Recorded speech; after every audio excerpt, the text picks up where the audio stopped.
Welcome to DR education point. मैं Dharmendra Sharma. Good morning all dear students and bro, नमस्कार। आज the today's topic is discussion about of the law of conservation of मास।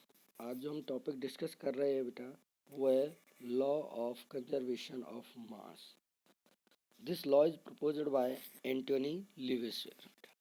इस law को जो propose किया था वो एंटोनी लिवेसियर ने प्रपोज किया था। This law is proposed by the Antony Levesque in 1789। इस लॉ ऑफ कंजर्वेशन ऑफ मास को एंटोनी लिवेसियर ने प्रपोज किया था, जो कि 1789 में। According to this law, in chemical reactions no matter is loss. अगर हम कोई रासायनिक अभिक्रिया करते हैं तब मैटर इज नॉट लॉस। जो पदार्थ होता है वो ना तो लॉस होता है और नो गेंड, और ना वो बढ़ता है बेटा। वो हमेशा क्या रहता है, इक्वल रहता है। उसका मास जो है वो हमेशा क्या रहता है, इक्वल रहता है। यही कहता है law of conservation of mass. That is, इन्होंने एक्सप्लेन किया, मैटर कैन बी चेंज्ड। जो पदार्थ है वो चेंज हो जाता है बट नॉट डिस्ट्रॉयड।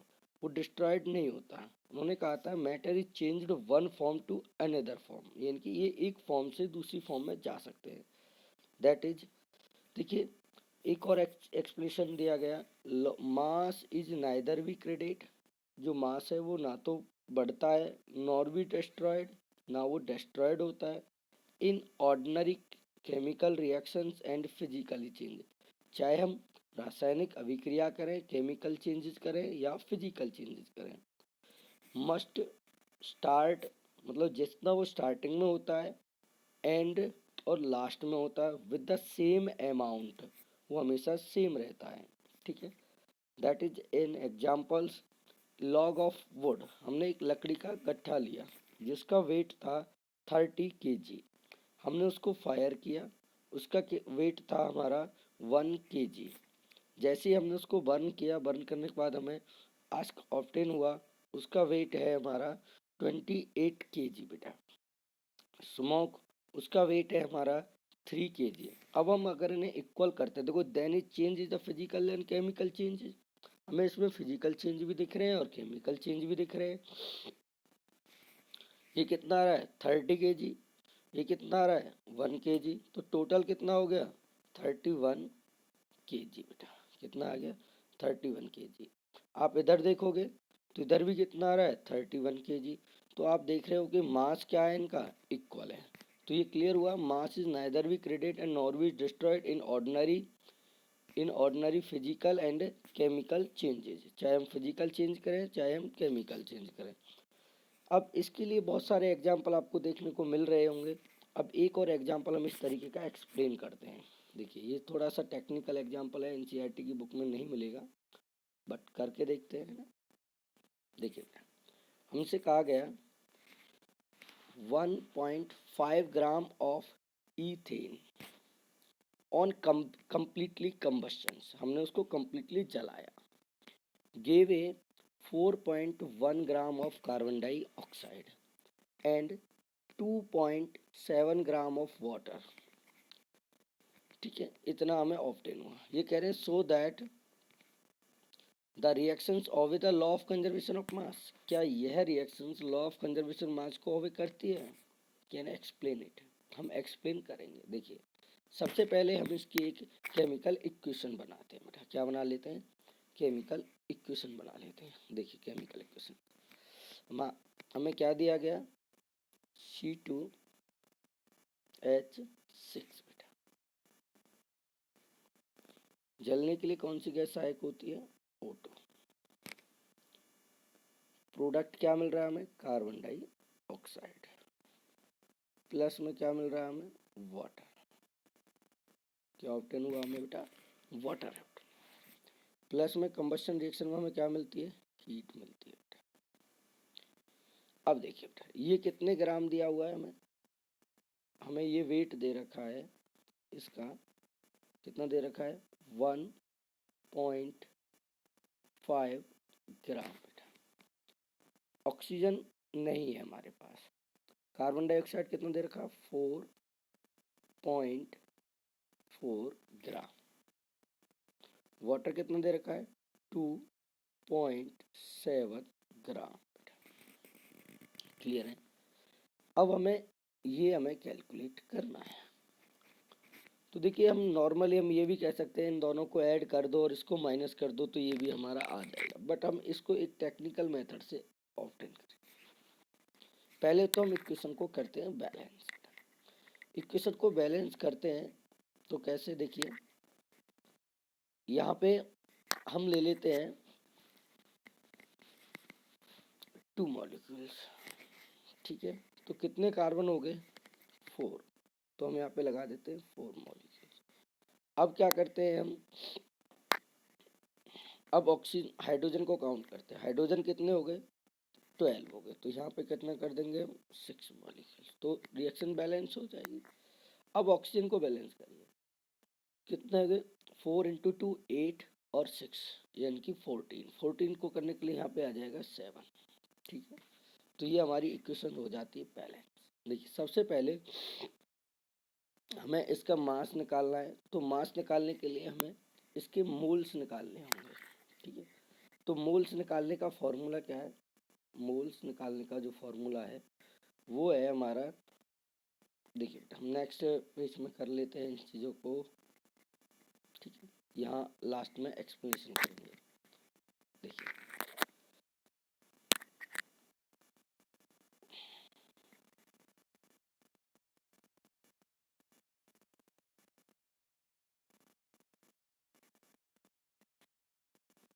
ठीक है बेटा, हमारे पास ईथेन के मोल्स निकालने हैं।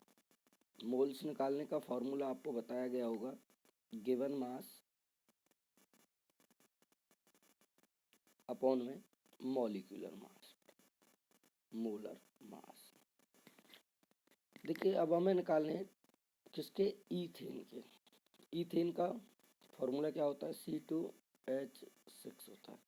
कार्बन का कितना होता है बेटा, 12, और हाइड्रोजन का कितना होता है, 1 बेटा। तो यहाँ कितने 2 है, तो यहाँ कितना है 6 है, तो ये कितना आ गया 24, और ये कितना आ गया 6 आ गया, तो टोटल कितना हो गया 30 हो गया। अब इसका गिवन मास कितना है आपको पता है, 1.5 ग्राम, ठीक है। तो मोल्स निकालेंगे यहाँ पे 1.5 ग्राम अपॉन में 30। अगर हम इसको कैलकुलेट करते हैं तो हमारे मोल्स आते हैं 0.05, ठीक है। तो ये किसके आ गए बेटा, हमारे ईथेन के मोल्स आ गए। अच्छा ये कितने मॉलिक्यूल्स में है, देखो ध्यान से सुनिए, 2C2H6 के मोल्स कितने आए हमारे, 0.05। अब हम बात करते हैं 1 मोल में निकालने की, तो कितना आ जाएगा हमारा 0.05 अपॉन में 2।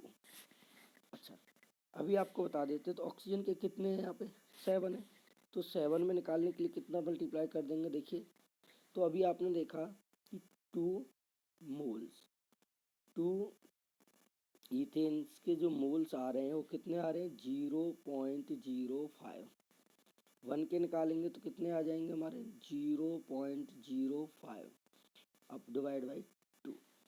अब 7O2 के निकालेंगे तो कितना हो जाएगा, 7O2 के 0.05 अपॉन में कितना आ जाएगा 2 × में 7 बेटा, ठीक है। तो कितने आ जाएंगे हमारे यहाँ पे मोल्स आ जाते हैं, अगर हम इसको कैलकुलेट करके लेके आते हैं तो 0.175 ये हमारे मोल्स आ जाते हैं ऑक्सीजन के।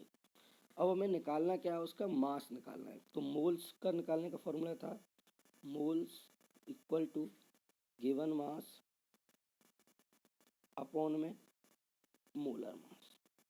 हम किस में निकाल रहे हैं बेटा, O2 का मास निकाल रहे हैं। तो O2 के मोल्स कितने आ गए हमारे 0.175 इक्वल गिवन मास हमें निकालना है अपॉन में क्या आ जाएगा हमारा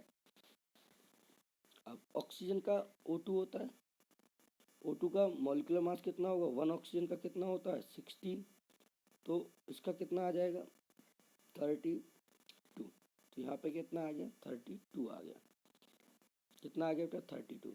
ये इधर जाएगा 0.175 इंटू में 32 इक्वल गिवन मास। तो गिवन मास कितना आ जाएगा बेटा हमारे यहाँ पे 5.6 ग्राम। तो अब हमारा गिवन मास आ गया। तो देखिए अब हम उसमें चलते हैं अपनी लॉ में। तो यहाँ इसका कितना आ गया 56 5.6 आ गया। अब इसको ऐड करिएगा दोनों को, इन दोनों को अगर हम ऐड करते हैं किसको और इनको, तो कितना आ जाएगा देखो, टोटली ऐड करने पर हमारा जो आ रहा है 6 और 5 1 पॉइंट और 7 इतने ग्राम। ये हमारा रिएक्टेंट साइड आ गया। सेकंड साइड में देखेंगे 4 और 7 बराबर 4.4 प्लस में 2.7 इक्वल टू 7.1। तो यानी कि दोनों का मास क्या आ रहा है, इक्वल आ रहा है, रिएक्टेंट का और प्रोडक्ट का। तो इसलिए this is obey the law of conservation of मास। तो ये किसको ओबे कर रहा है, लॉ ऑफ कंजर्वेशन मास को, यानी कि this question this is obey the law of conservation of मास। ये किसको ओबे कर रहा है, लॉ ऑफ कंजर्वेशन ऑफ मास को बेटा। थैंक यू बेटा, आज हमने डिस्कस किया law of conservation of mass. Video अच्छी लगी हो तो लाइक करें, शेयर करें, सब्सक्राइब करें। Thank you.